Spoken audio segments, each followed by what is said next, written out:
Now we are moving towards social science. And in the last class, I had summarized the chapter resources and development. And now I'm going to take the same chapter along with NCERT.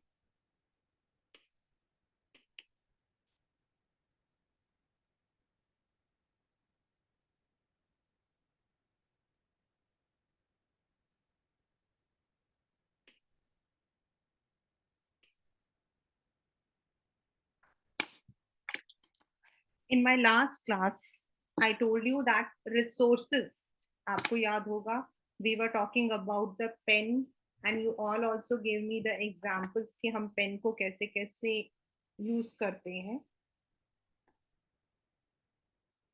तो resource means what you have to, आपको जो है, you should first of all, you may be given the question, what are resources?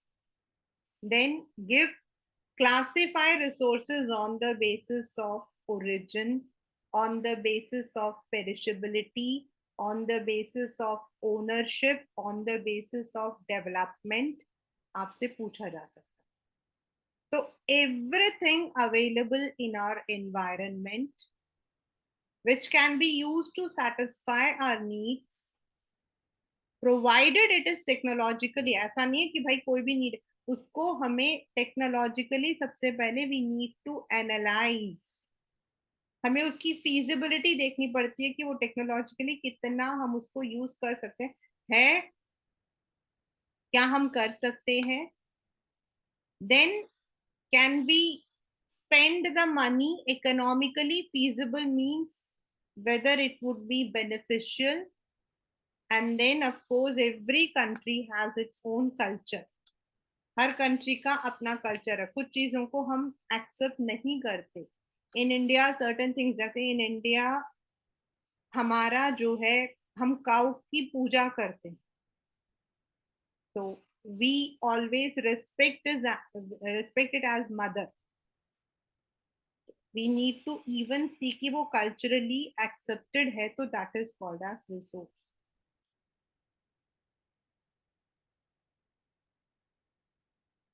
Now the process of transformation of things available in our environment involves an interactive relation between nature, technology and institutions.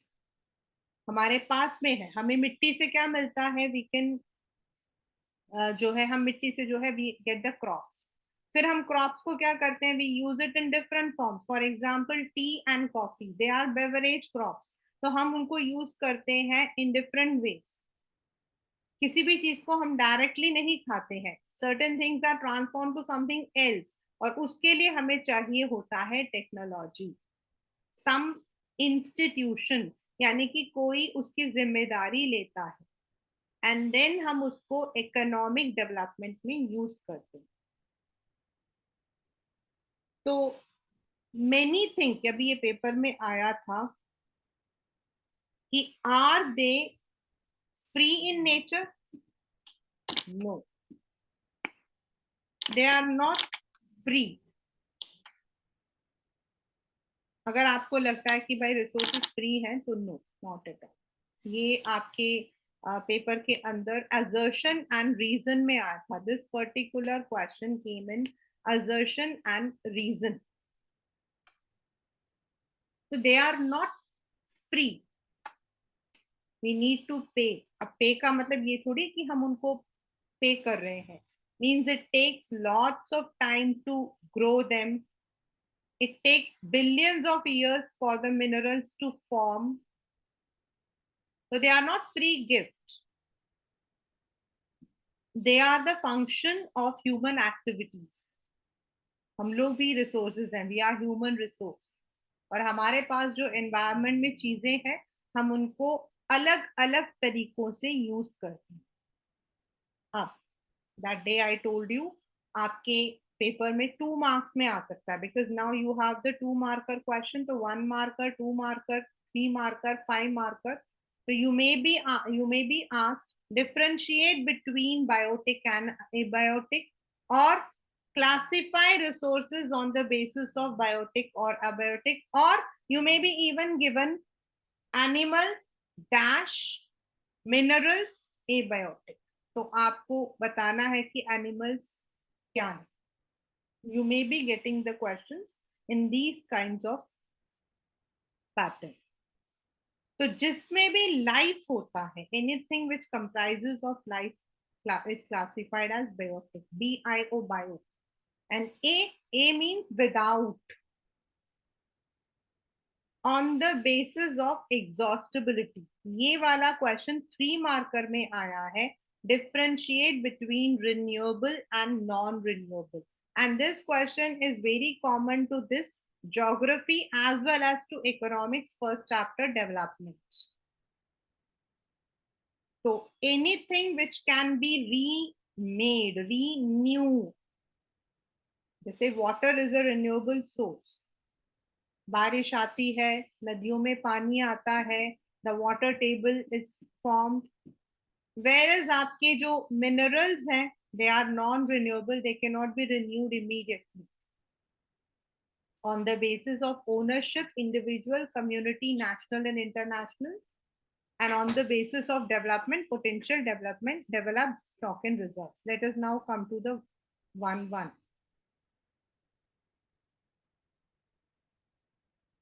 पहले आपके paper के अंदर जो है,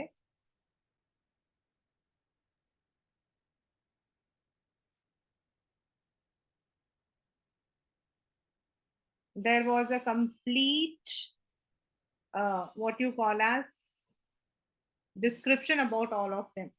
Now it is not there. If you see your old book, if you have your old books, then you will see कि आपका जो biotic and abiotic है, इसको भी explain किया गया है, renewable and non renewable को किया गया है, then ownership को किया गया, development को. Now it is not there. Now let us come to ownership, which is owned by personally. हम लोग पर्सनली ओन करते हैं। हम हमारा मोबाइल, हमारा टीवी, हमारा घर, हमारी गाड़ी, everything which is owned by an individual is individual.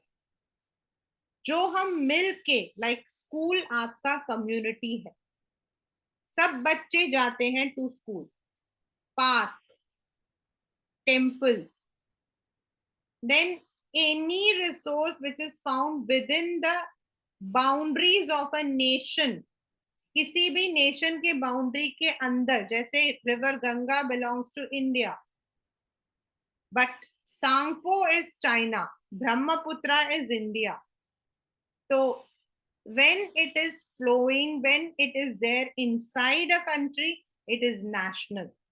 And जो हमारे नेशनल बाउंड्रीज हैं, उसके 200 माइल्स को क्रॉस करके वी डोंट हैव एनी, कोई कंट्री उस पर अपना कब्जा नहीं कर सकती है। They are managed and maintained by the international authorities, और उनको हम बोलते हैं इंटरनेशनल।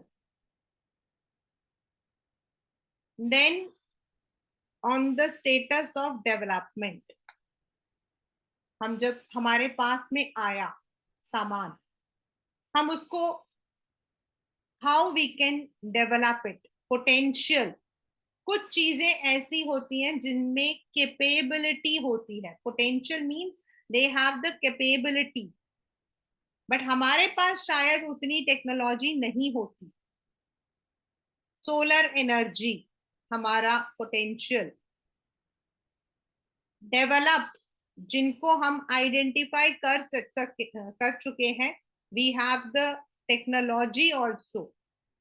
कोल, स्टॉक हमने रखा हुआ है, अभी हमने उसको, पोटेंशियल में तो हम आइडेंटिफाई कर चुके हैं, स्टॉक में हमने अभी आइडेंटिफाई नहीं किया, बस हमें पता है कि it can be used in the further. हम इसको अलग अलग तरीकों से यूज कर सकते हैं, एंड उसका कुछ पोर्शन हमने बिल्कुल बचा कर रखा है, which is called as reserve.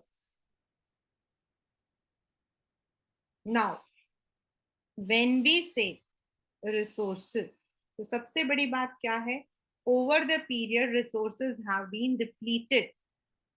हमने इनको जो है डिप्लीट कर दिया है, खत्म कर दिया है। धीरे धीरे हम इसको खत्म कर रहे हैं। द रीजन, ओवर, अभी हमने पढ़ा था ना फायर एंड आइस, तो जो फायर है, डिजायर है, वो रीजन है of depletion of the resources.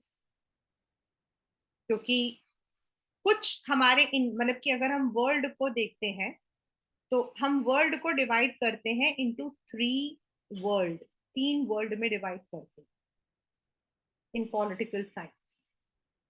The first is called as the first world, उन कंट्रीज को बोला जाता है जिनकी डेवलपमेंट बहुत पहले हो गई थी, जैसे आपके यूएस, यूरोप, ये सब कंट्रीज वो हैं जिनका डेवलपमेंट बहुत पहले हो गया था। They had the resources, they develop themselves. Then there is second world, जो सेकेंड वर्ल्ड वॉर के बाद अपने आप को जिन्होंने डेवलप किया, like Russia. And then there are countries which belong to third world, like India, Thailand, Vietnam, south east जो countries हैं आपके, उनको हम बोलते हैं थर्ड वर्ल्ड, जिनमें डेवलपमेंट अभी पूरी तरीके से नहीं हुआ है। तो अकॉर्डिंगली अगर हम देखें तो कुछ लोगों को पहले मिल गया तो दे हैव इनडिस्क्रिमिनेटली यूज्ड, और इसके ऊपर कई, मतलब कि there have been many what you can say talks. और इसकी वजह से क्या हुआ है, there are people who have become rich and then there are people who are poor. एक तरफ पहले यूज हो गया, ग्लोबल क्राइसिस हो गया, ग्लोबल वार्मिंग, ओजोन लेयर में depletion, environmental pollution, climatic change, land degradation. These are the results of indiscriminate use of resources. हमने resources को सही तरीके से यूज नहीं किया, और इसी वजह से क्या हुआ है कि कुछ को तो बहुत मिल गया। All the Gulf countries are very rich, उनको ऑयल मिला हुआ है, and oil is the most, is the costliest one, so those countries are very rich. But countries like India, China, Sri Lanka, Bangladesh, हम लोग अपने आप को धीरे धीरे धीरे उस लेवल पर ला रहे हैं, बट जब तक हम ला रहे हैं तब तक रिसोर्सेस खत्म ही हो रहे हैं। That is the way. So हमें क्या करना चाहिए? An equitable distribution of resources has become essential for sustain quality. अगर हम चाहते हैं तो सबको बराबर मिलना चाहिए, क्योंकि जिनको ज्यादा मिला है उनको अपने आप को थोड़ा रोकना चाहिए, और जिनको नहीं मिला है दे शुड गिव गेट। और इसके लिए वी नीड रिसोर्स प्लानिंग, यानी कि हमें रिसोर्सेस को प्लान करके हमें धीरे धीरे यूज करना। As I told you that day, this is one of the common question for first chapter of eco and geo. अगर ये क्वेश्चन आ जाता है तो आप यहां से भी आंसर दे सकते हो, वहां से भी, इन बोथ। स्पेसिफिकली अगर मेंशन्ड हो, एक क्वेश्चन आता है which I when I taking that chapter development, मैं बताऊंगी what is sustainable development. Means the development which should take place without damaging the environment, which should be for the present and also should not compromise for the future. उस दिन आपको मैंने बताया था कि there are many memes जिसमें ये बताया हुआ कि आने वाले कुछ सालों बाद लोग जो हैं, जैसे हमने वो मैगी वाला चैप्टर पढ़ा था क्लास 9th में, कि बुक्स ही नहीं होंगी, द पीपल वुड बी, जो कंप्यूटर होगा वो टीचर बन जाएगा। Similarly may be there would be a time when people will not know what is natural air.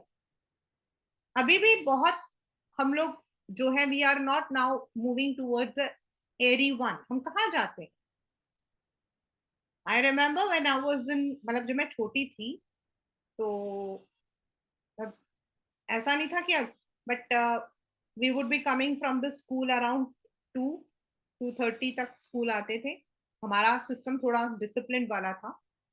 आए, मम्मा ने खाना दिया, देन वी वुड बी, अगर हमें लगता है, see when we were in 9th और 10th स्टैंडर्ड, डेफिनेटली नींद तो वैसे ही गायब हो जाती थी, और हमारा तो सिलेबस भी भगवान की दया से आपके सिलेबस से 10 गुना ज्यादा था।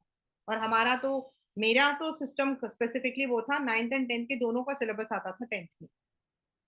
बट फिर भी माए मतलब कि हमारा, जितने भी वहां पे हम लोग मोहल्ले में रहते थे, use to stay in Vivek Vihar, जितने भी लोग थे सब 2:30 से लेकर 4 बजे तक थोड़ा आराम करेंगे। बट वो 2:30 से 4 सिर्फ 2:30 से 4 ही होगा, वो 4 से 4:05 नहीं होगा।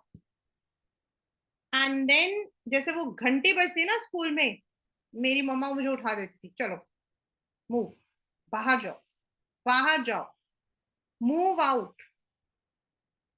एंड हमारे पड़ोस में जितने बच्चे हम जैसे, चाहे हम स्टापू खेल रहे हैं, चाहे हम बैडमिंटन खेल रहे हैं, but for 1 hour we would be playing out. घर के अंदर घुसना अलाउड नहीं था। उस वक्त में मम्मा सफाई वफाई करती थी और घर के अंदर घुसना अलाउड नहीं था। ज्यादा से ज्यादा हम पानी पीने के लिए जाते थे, और कई बार तो ऐसा भी होता था मटके बाहर रखे होते थे, पानी भी पी लिया। But by 5 you should be back. और फिर दूध दूध मिलता था, उसके बाद बैठो और पढ़ना शुरू करो। टीवी हमारा चलता था क्योंकि तब तो दूरदर्शन का जमाना था। इवन केबल भी आया था तो केबल सबके घर में नहीं होता था। So there was a time, Monday को we did not have any program, Tuesday को बुनियाद आता था, तो ट्यूसडे थर्सडे को रात को 9:30 बजे चलेगा। वेडनेसडे मेरा फेवरेट चित्रहार आता था because I am very fond of songs. Wednesday Friday Chitrahaar तुम देख सकती थी। संडे को मूवीज का पहले एनालाइज होता था वेदर वी शुड सी और नॉट, तभी आपको अलाउड होता था। तो जब हम एक रेगुलर बाहर जाते थे, बाहर जाना है, खेलना है। अब क्या है, डॉक्टर बोलता है बच्चा तुम्हें वॉकिंग करना, तब हम वॉक करने जाते हैं। हमारे लिए exercise is now confined to gyms. That is where we are slowly slowly degrading ourselves. तो आने वाले टाइम में तो जब एयर ही नहीं होगा तो बच्चे बाहर क्या जाएंगे। अभी तो फिर भी एयर है, तब हम बाहर नहीं जाते, तब तो बिल्कुल बाहर ही नहीं जाएंगे। That means we need a sustainable development, जिसमें हम अपने लिए तो डेवलप कर रहे हैं, बट आने वाला जनरेशन जो है उसके लिए भी we are leaving the earth. अगर हम अर्थ के सारे रिसोर्सेज को आज खत्म कर देंगे तो फिर बात, आने वाला जनरेशन क्या करेगा। दिस Rio de Janeiro जो अर्थ समिट है, this is once again an important concept. In June 1992, मतलब ये जून से जुलाई तक चला था, ब्राजील में अराउंड हंड्रेड्स रिप्रेजेंटेटिव्स आए थे और हमारे वर्ल्ड का फर्स्ट इंटरनेशनल अर्थ समिट हुआ था। Earth summit is a meeting, high level, and it was the first time when such meeting was held. जब धीरे धीरे धीरे वर्ल्ड का सब कुछ खत्म होने लगा, तब लोगों ने सोचा कि we need to address the problems of environmental protection, socio-economic development, climatic change. तो इन लोगों ने सबने मिलकर, they had a talk over a period, and then they also endorsed Agenda 21. Now, what is the meaning of Agenda 21? 1992 में हुआ था, 20th century। तो उन्होंने कहा कि 21st century तक हमें ये जो प्रॉब्लम्स है, we need to combat them, the environmental problems, then the problems of poverty, क्योंकि कुछ countries ऐसी हैं which are very poor, which do not have access to many things, diseases, global cooperation, the mutual needs, ये सब कुछ होना चाहिए। And this should be done with cooperation among all the countries. They all signed it, and this is called as Agenda 21. Please remember. और paper में ये भी आया था, what is the full form of UNCED, United Nations Conference on Environment and Development. Where did the first Earth Summit take place? That's in Rio de Janeiro in Brazil. तो ऐसे अर्थ summit उसके बाद भी कई बार हुए हैं, अभी कोपेनहेगन में भी हुआ था, and recently also it was there. Many countries का जो सजेशन है वो है, जो फर्स्ट लेवल कंट्रीज है, फर्स्ट वर्ल्ड कंट्रीज, उन्होंने ओवर एक्सप्लॉइट किया है, वेर एज कई फर्स्ट लेवल जो फर्स्ट वर्ल्ड कंट्रीज है उनका मानना है कि जो थर्ड वर्ल्ड है they do not have proper technology, और इसकी वजह से वो लोग जो है खराब कर देते हैं एनवायरमेंट को. This is always there has been an argument, but the answer is we need to sustain our development. We need to plan how to use the resources.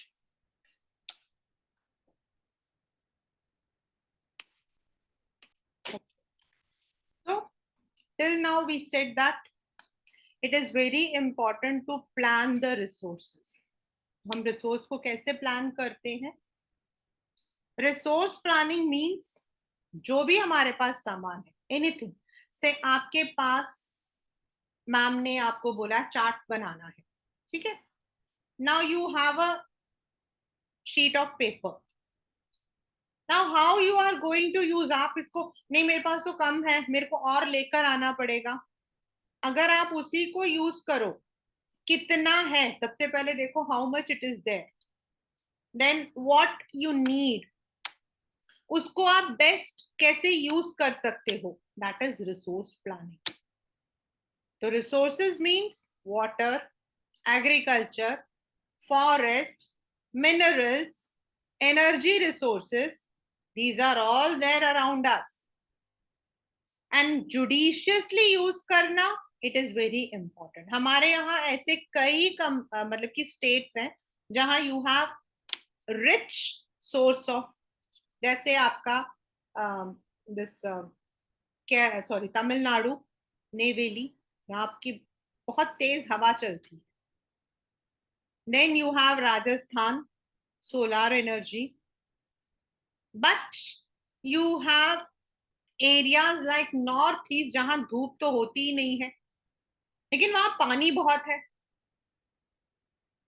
There are some regions which can be considered self-sufficient in terms of availability of resources, and some where there is vital shortage, like Chhattisgarh, Jharkhand, Madhya Pradesh, यहाँ आपको minerals and coal deposits मिलती है.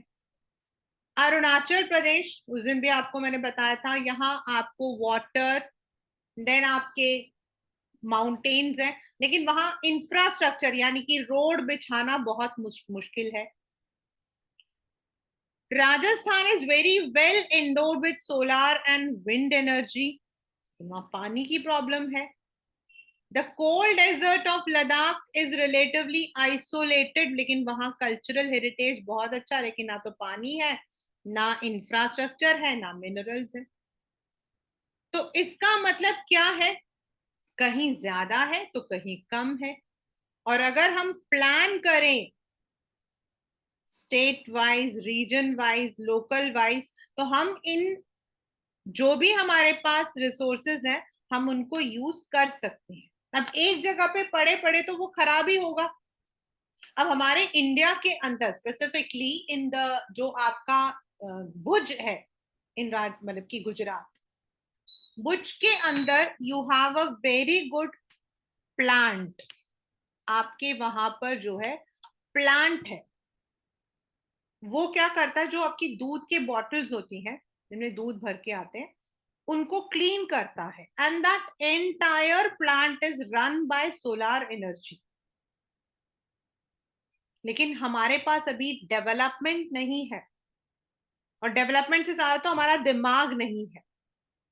Commonwealth के दौरान, when commonwealth were held in India, there were number of solar panels in Delhi, जो आपके ये जो रेड लाइट्स हैं उनको चला चला रहे थे. आफ्टर द कॉमनवेल्थ लोगों ने उस वो जो रेड लाइट्स हैं या जो भी है ना उसके डब्बे उब्बे निकाल दिए. We need to sensitise ourselves, and then हमारा होता है क्या है यार, हमें क्या करना है, एंड देन सोलार एनर्जी में प्रॉब्लम्स भी बहुत सारी हैं. सोलार एनर्जी का ये कि आपने सुबह खाना बनाना शुरू किया तो वो रात को जाकर बनता है. It takes time and it will not be using oil and other things.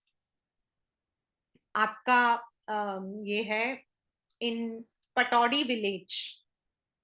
Pataudi villages आपके जो सैफ अली खान जी हैं, करीना कपूर खान, उनका अपना विलेज है. That village was actually a kingdom under British, और जो उनके दादा वगैरह थे वो उनको राज करते थे. तो वहां पे उसके पास में आपके ब्रह्म कुमारी का आश्रम है, very big, and the entire ashram runs on solar energy. वहां पे सब कुछ आपका उससे चलता है. So we need to use it. हमें यूज करना आना चाहिए. तो कई जगहों पर it is there, like in southern states you have wind energy, आपकी काफी अच्छी है. In the areas like Visakhapatnam, then gulf of Kutch, gulf of Khambhat, आपके टाइडल एनर्जीज है.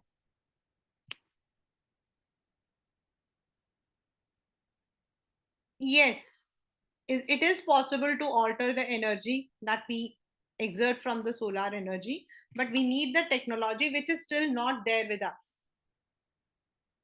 There are so many, अभी तो जो हमारा इंडिया है, इट इज मतलब कि इन चीजों पे आ रहा है. लाइक अब electrical vehicles have now become a you know पहले तो ड्रीम था, क्योंकि इलेक्ट्रिकल व्हीकल्स होते थे बट उनके चार्जिंग पॉइंट्स नहीं थे. यू गो टू फ्रांस, आपको बिल्कुल जैसे हमारे यहाँ पर मंदिर होते हैं ना हर कोने में, वहां पर इलेक्ट्रिकल पॉइंट्स होते हैं.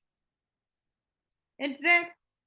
तो वी नीड डेवलपमेंट. अगर हम इन सोलर एनर्जी, देन आपके टाइडल एनर्जी इन इंडिया, आपका जो उत्तराखंड में जो आपका डैम है, देन वो हाइडल पावर के लिए, देन आपका भाखरा नंगल डैम है, आपका दामोदर वैली है, ये सब जो डैम्स हैं they are all producing electricity. And this electricity, ये आपका चैप्टर भी है, this electricity is pollution free, hydro electricity. But अभी भी हम लोग क्या कर रहे हैं, we are using the thermal electricity, that is coal. हम कोल को जलाकर जो हम एनर्जी डराइव करते हैं उसको यूज कर रहे हैं.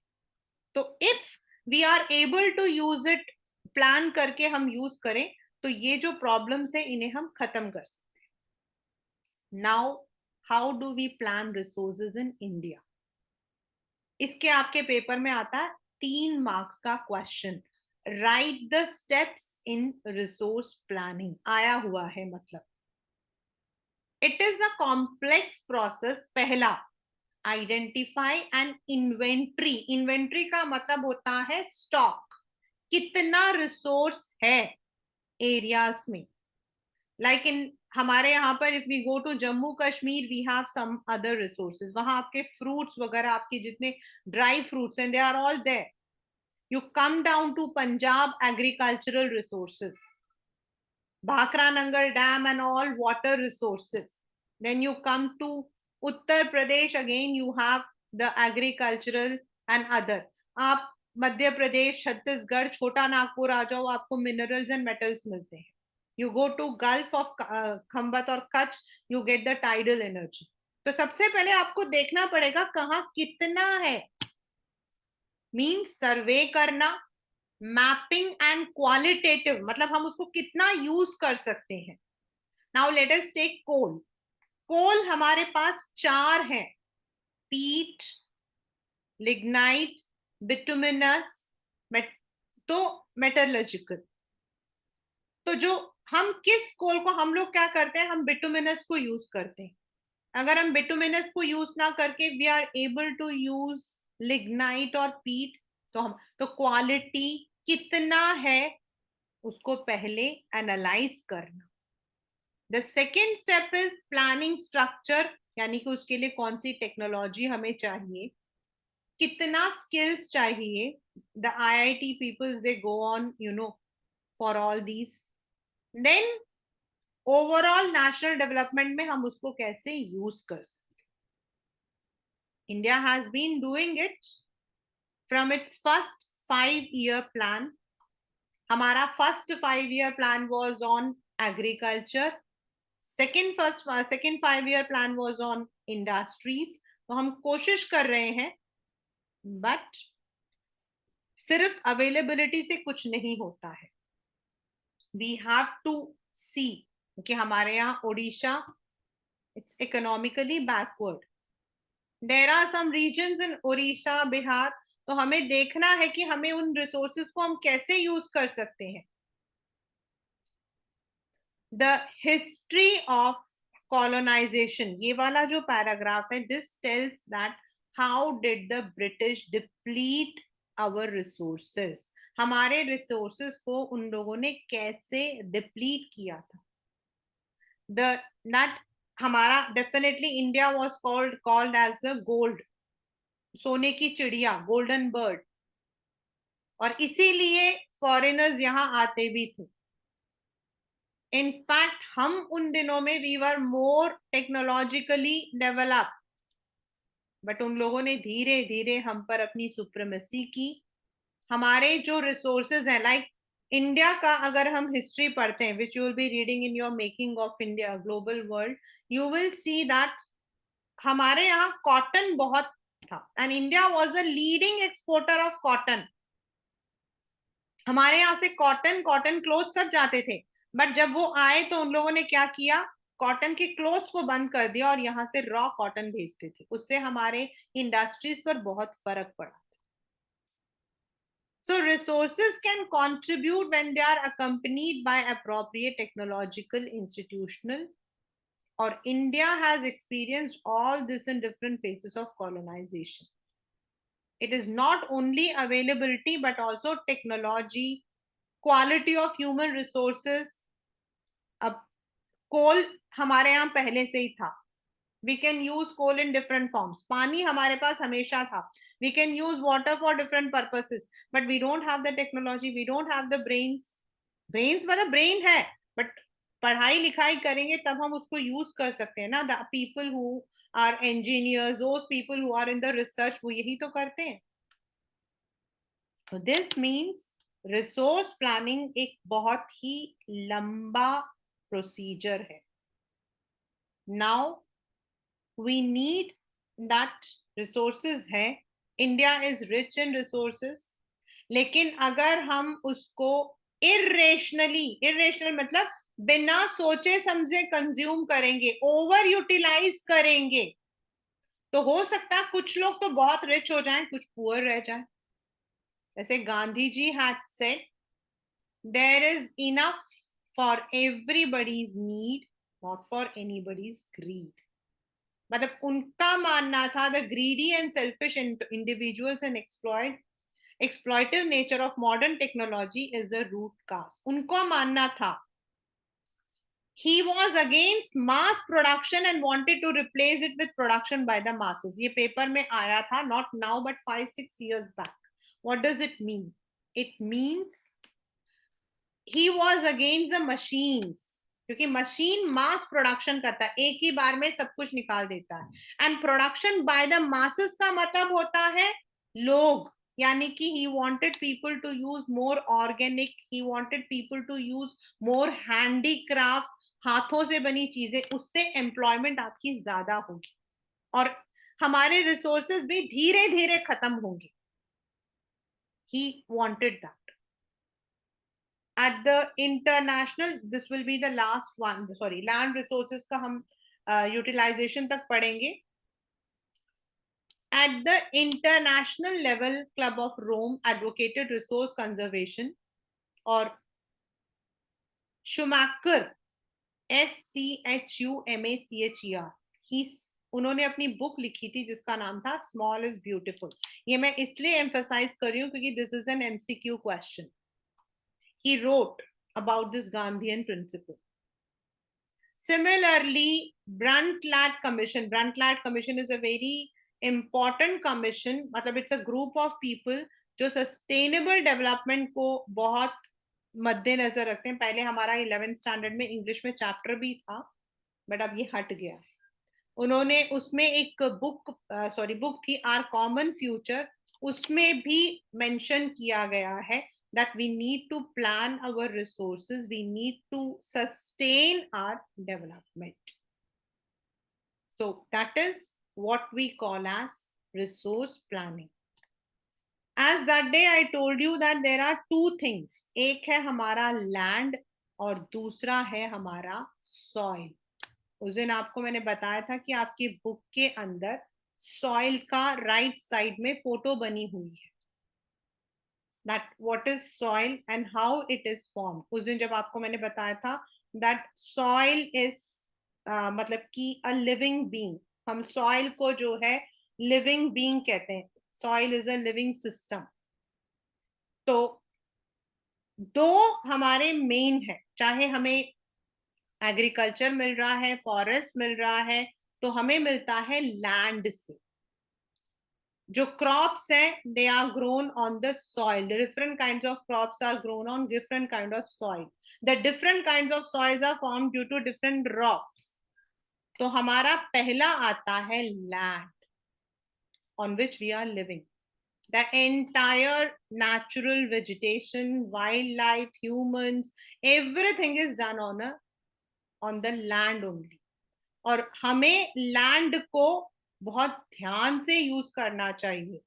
अगर आप देखो तो लैंड में कुछ एरियाज हैं जो आपके पहाड़ हैं, हिमालयास, कुछ हमारे प्लेन्स हैं, पंजाब, हरियाणा, उत्तर प्रदेश, दिल्ली, बिहार, कुछ आपके प्लेटू रीजन्स हैं, आपका मालवा प्लेटू, छोटा नागपुर प्लेटू, डेक्कन प्लेटू. तो ये हमारे इंपॉर्टेंट फीचर्स हैं. और लैंड के अंदर नॉर्मली हमारा इंडिया के अंदर अगर हम देखें, ये वाला जो पैराग्राफ है ये पूरा पेपर में आया हुआ है. We have mountains, we have plateau, we have plains, we have island, we have deserts. और उसमें से 43% हमारा है, this is a new figure which is good for agriculture and industry. 30% हमारे माउंटेन कवर्ड है, जिनमें रिवर्स भी है, टूरिज्म भी है.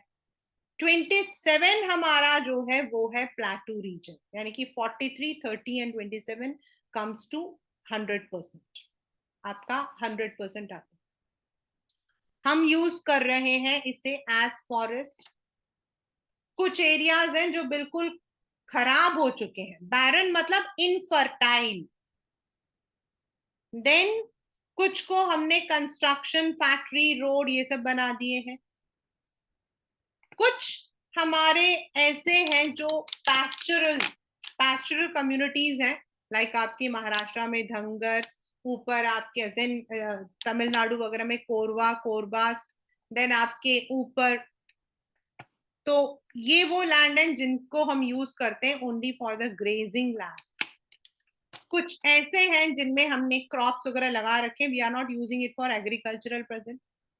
देन कल ये जो स्पेलिंग रॉन्ग है in the NCERT book, it is cultivable waste land, मतलब हमने इसमें कोई कल्टीवेशन नहीं किया है.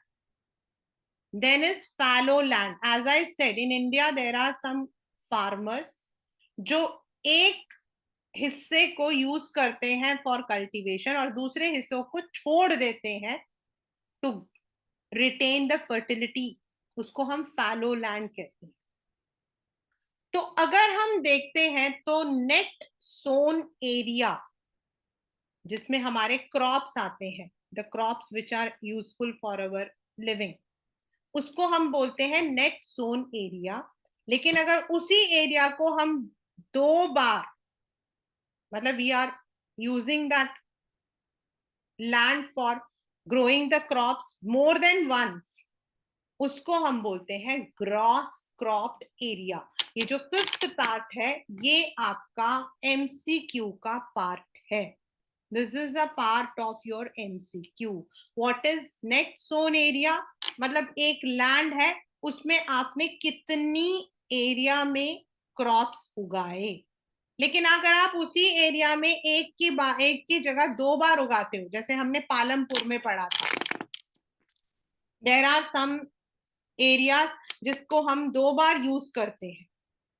नॉर्मली वीट या राइस लगाएंगे तो हम 2 बार यूज नहीं कर सकते, but there are some area जिसको हम 2 बार यूज कर सकते हैं, that is called as gross cropped area. तो इंडिया में जो लैंड यूज पैटर्न रहा है, दैट हैज बीन, कहीं पर आपके जो है पहाड़ हैं, कहीं पर आपके फॉरेस्ट हैं, कहीं पर आपके प्लेटू रीजन्स हैं, और इसी की वजह से जैसे अरुणाचल प्रदेश, उन एरियाज में पॉपुलेशन आपका कम है। Whereas if you go to Kerala, if you go to Tamil Nadu, if you go to the these area, यहाँ आपका पॉपुलेशन डेंस है, जहां आपका पानी अवेलेबिलिटी है पंजाब, देन आपका हरियाणा, बिहार, उत्तर प्रदेश। तो this is because of the different kinds of land हमारे यहाँ जो अवेलेबल है। फॉरेस्ट सर्वे ऑफ इंडिया कहता है कि 33% हमारा दैट शुड बी एक्चुअल में फॉरेस्ट। वैसे तो हमारा we have studied in 9th standard 3.28 million square metre है, लेकिन हमारा एक्चुअल लैंड हमारे पास सिर्फ 93% है। ये पेपर में आया, बाकी 7% कहाँ चले गए? तो कुछ एरियाज को चाइना ने, कुछ एरियाज को पाकिस्तान ने ऑक्युपाई कर रखा है। तो इसीलिए वो है तो इंडिया का पार्ट। अभी इस पर आजकल चर्चा भी चल रहा है कि अमित शाह जो है वो अरुणाचल प्रदेश जाने वाले हैं, तो चाइना कहता कि वो तो हमारा है। तो दैट इज व्हाई वी से ओनली 93%, नॉट 100%, क्योंकि वो 7% इज अंडर कॉन्फ्लिक्ट। तो ओवर द पीरियड हमारे फैलो लैंड, परमानेंट पास्चर्स जहां आपकी ग्रेजिंग होती है वो, देन अदर जो पर्पसेस के लिए यूज हो रहा वो खत्म होता जा रहा है। एंड ओवरऑल हमारा अभी 54% है NSA, मतलब net sown area. But it is not equal, Punjab और हरियाणा में ज्यादा है क्योंकि वहां पर आपका पानी भी है, अलूवियल सॉइल है। अरुणाचल प्रदेश में आपका माउंटेन है, you don't have. The forest area is less than 33%। जो नेशनल फॉरेस्ट पॉलिसी है उनका कहना है कि इकोलॉजिकल बैलेंस के लिए 33% आपके चारों तरफ फॉरेस्ट होना जरूरी है।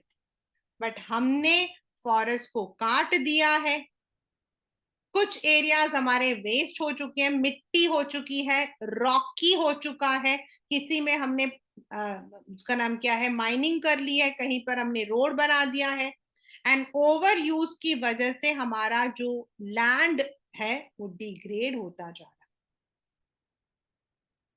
Land degradation is a very big problem. ये जो आपका माइनिंग साइट्स वाला जो मतलब की पैराग्राफ है, this is one of the most most most most important. इसमें आपका आता है पेपर में question from MCQs and also match the column. मतलब लैंड हमारा यहाँ पे डिग्रेड कैसे हुआ? There have been many activities, deforestation, हम मतलब कि पेड़ों को काट रहे हैं, जंगलों को काट रहे हैं, ग्रेजिंग ओवर, देन हमें डेवलपमेंट चाहिए तो हमें माइंस चाहिए, and Kwaring, Kwaring is also mine, लेकिन वो खुले होते हैं। अब ये पेपर के अंदर आता है, mining sites are abandoned after excavation work is complete. Mine किया, वहां से सब कुछ खुदाई कर दिया, उसको छोड़ दिया, तो आसपास का पूरा एरिया जो है वो आपका बिल्कुल बेकार हो जाता है। In states like Madhya Pradesh, Chhattisgarh, Jharkhand, Orissa, mining is the reason.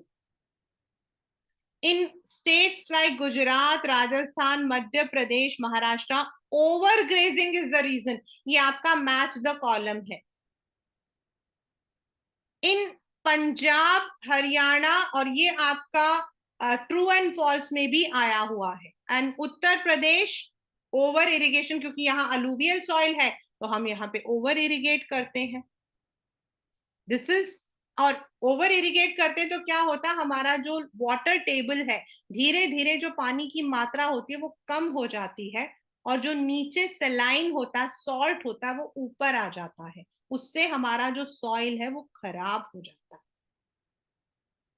The mineral processing like grinding of limestone for cement industry,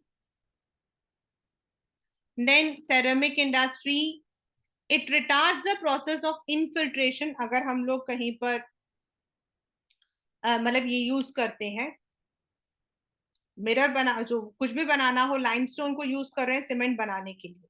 अब लाइमस्टोन को यूज करते तो उसको पीसना पड़ता है, तो उसकी वजह से क्या होता है कि जो मिट्टी होती है उसके अंदर वो आपके कण चले जाते हैं, एंड इट रिटार्ड्स मतलब उसको खत्म कर देता है.